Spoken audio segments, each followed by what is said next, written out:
Welcome to a new Precious Plastic video.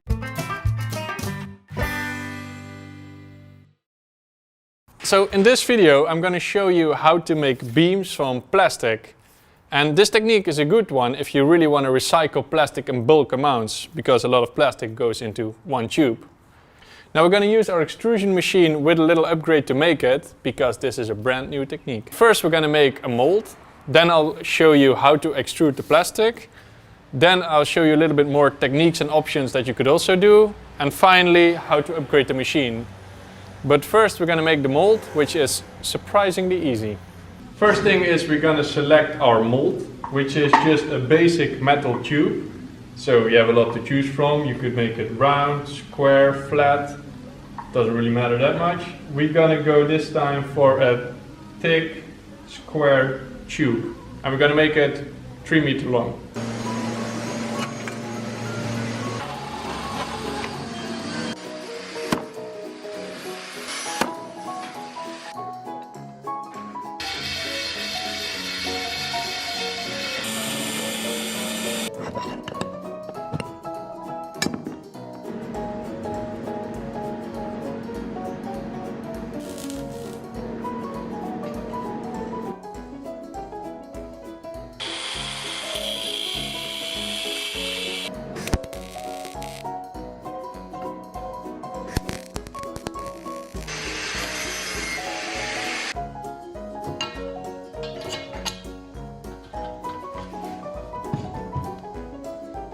Now we got our mold ready and we're gonna use the extrusion machine to fill it up with some shredded plastic.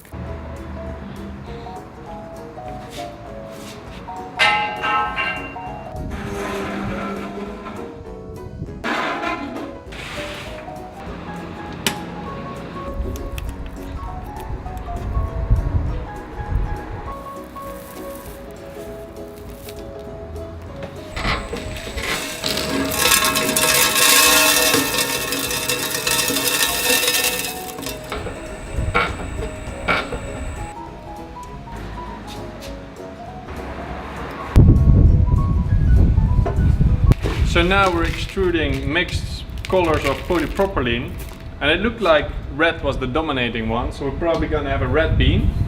But halfway I'm gonna change the color so you can see what it does and what kind of gradient it gives. But for now we just need to let the machine do its thing and wait until we have a beam.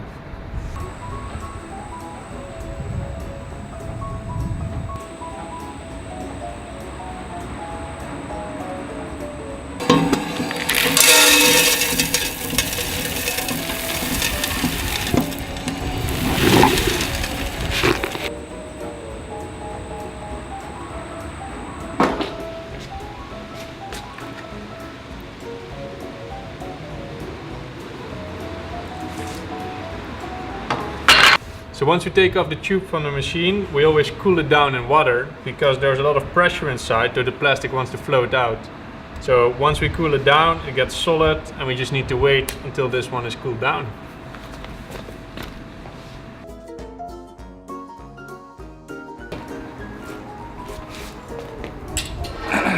Now it's time to unbox.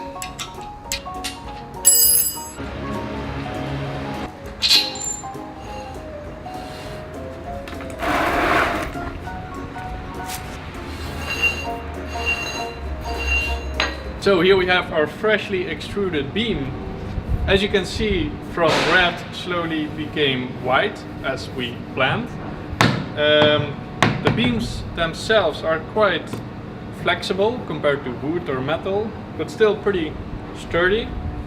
And there are a lot of things you can do with these things, but also play with the colors and the texture you can give it. But I'll show more about that in the next chapter. Yeah, the world of beams is pretty interesting. Now you could just extrude a normal plain tube.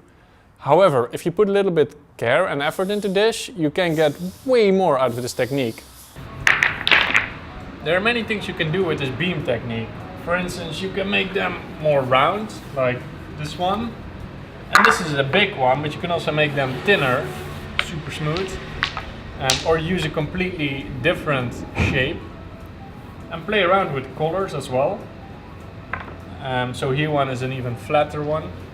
which brings a whole new world of possibilities of what to make with it. And usually they come out with this little bit of a texture on it. They're not 100% smooth. But you can control this a little bit, like here, by adding a small wooden block inside your metal tube, which gives some friction. So the plastic wants to move forward, but is held back a little bit by this wooden block, which makes a way smoother surface. But sometimes it's also just nice to have this texture. It looks like a completely new material. And you could also use conventional tooling to make it super smooth, like sanding or cutting. You could even drill the material super nicely. But we don't recommend doing this much because this brings a new kind of waste to it, like all these little particles that you drill away. You can recycle them again, but it's cool if it comes out of the tube exactly how you want it. And playing with colors is also an interesting one. So for instance, here we have a tube with a gradient of colors. So we started by adding some dark blue, lighter green, lighter green to yellow and red. But here you can see the material flows pretty smooth from one to the other, which opens up a whole new world of possibilities to play with colors and paint your tubes basically. And finally, you can also bend the material. So if you heat it up again, you could bend it into another shape you want it to not have only straight tubes. So the material we mostly work with is polyethylene and polypropylene, because the material has quite some shrinking. So if it's in the tube and it cools down, it shrinks, so you can easily take it out. We also did some tests with polystyrene, which is nice. It's super hard, it almost doesn't bend, and you can really finish it. However, this material shrinks less, so it can be a bit more difficult to get it out of the tube. Alright, so these are a few things we've been playing around with, and we made some examples like a ladder, or we've built this tower. But overall, there's still a lot more possible with this technique and a lot more to explore. But it's interesting because you can really construct and build with it and play a lot with colors and textures. Yeah, many things are possible when you start making beams from a tower, but also smaller pieces or furniture.